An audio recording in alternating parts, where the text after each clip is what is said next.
Hello, this is Scott Bicheno, editor of telecoms.com, and I'm delighted to be speaking to Mounir Ladki from MYCOM OSI today.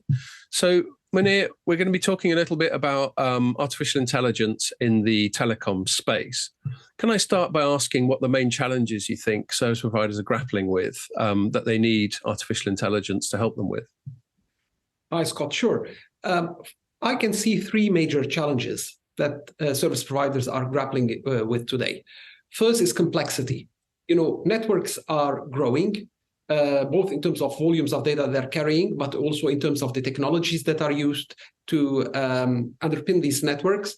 These networks are today multi-layered, hybrid, on different types of clouds, disaggregated, etc. So the complexity today is quite immense, which means that it's taking very long time for operators to identify problems, to operate these networks, leading to massive overheads, so inflated OpEx, very long times to identify a problem, and even revenue lost. Up to 1% of the revenues are lost because of these elongated times to identify problems. So complexity. Second is that most of the service providers are reactive rather than proactive or predictive in their nature, i.e. they will react only when a problem has occurred.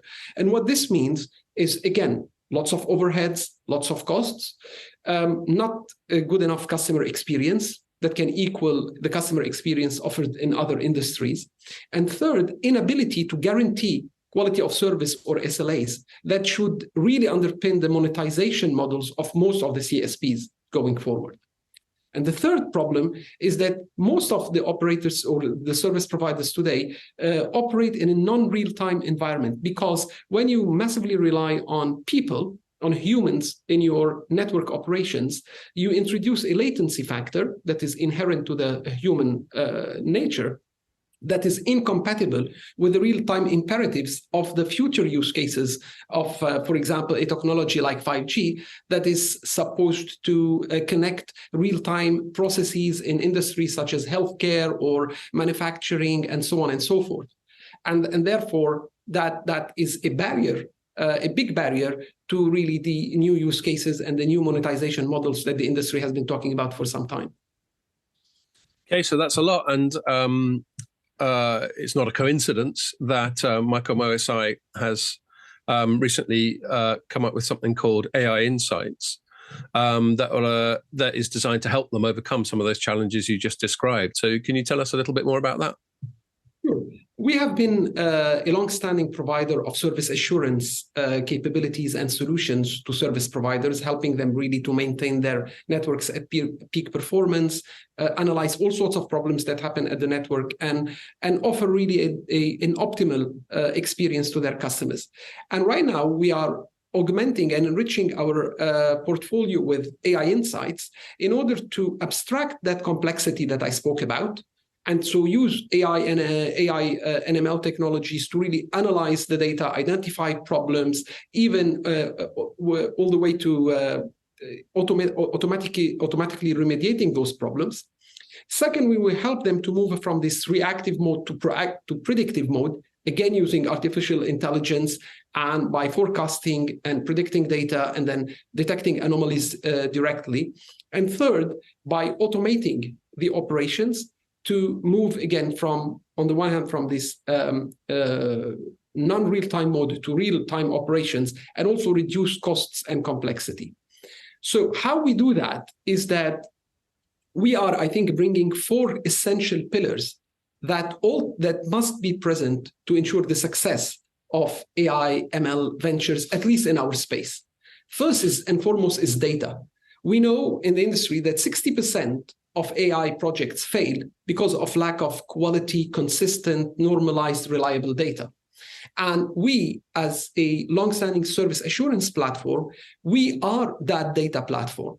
So we bring those normalized, curated data sets. We collect the billions of disparate data points from different vendors, different technologies, different platforms, and we turn it into data sets that hydrate data lakes and can feed on a continuous basis the AI pipelines to produce outcomes. Number one, that is not to underestimate it, but it's the number one barrier in our industry and we are overcoming this problem and bringing those data sets, number one. Number two, we are bringing a data science practice that is infused with our domain expertise, because we understand network problems. This is what we do for a living. This is what we've been doing for the past 25 years.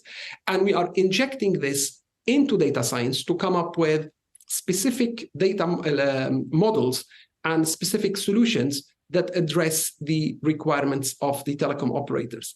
Three, we are bringing together AI product features, because it's not about data science only.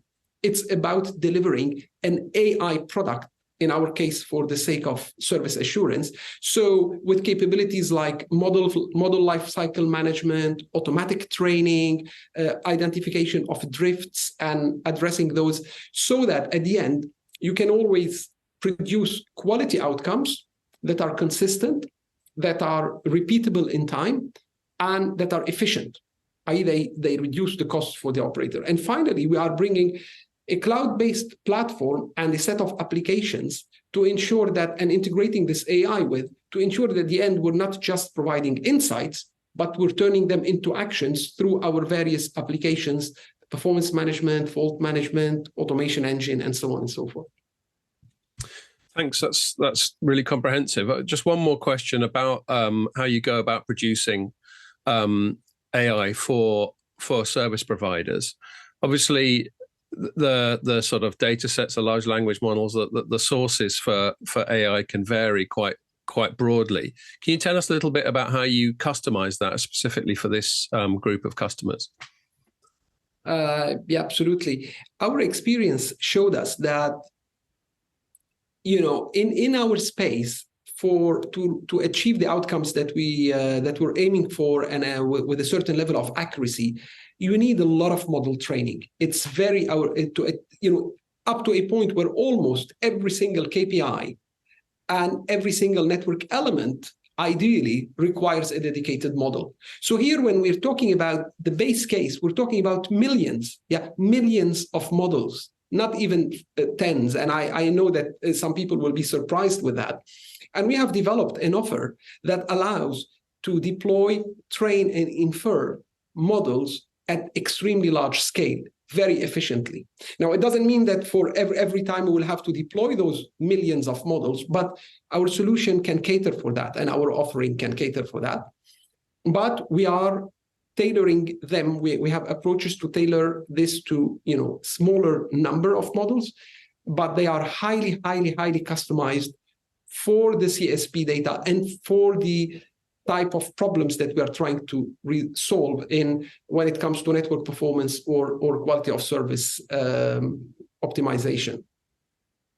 Great, well, that all makes sense. So just finally, we've covered a lot of the challenges that things like AInsights tackles on behalf of service providers. Perhaps you could just give us an idea of what benefits, operational or commercial, you think service providers get from using this service? The benefits are quite massive. Firstly, if you remember, we discussed about the long times it takes to identify problems and get them resolved. With the use of the AI technology right now, we have measured that we are achieving a 90% reduction in mean time to detect problems and mean time to repair.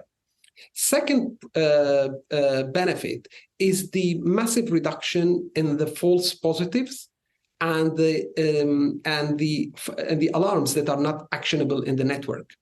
And there we have seen 70% plus reduction of these, like either false problems or the non-actionable alarms. Here again, massively reducing the overheads and the OpEx, and allowing the operators really to focus on problems that really, really matter in their network. And then I would give a third benefit there is the reduction, because there are lots of initiatives in-house within CSPs to develop AI solutions and do data science, etc. And with our productized approach and all the product features that I mentioned earlier, we achieve like more than 75% reduction in development and deployment time of these models and these AI solutions compared to in-house solutions within the CSPs. But of course, this is also working in partnership with them. So all of this will result in massive reduction in operating expenses, as well as massive improvement in the customer experience that you can offer to your enterprise and consumer customers. Okay, well, that sounds very comprehensive. Thank you very much. It's great speaking to you. Thank you.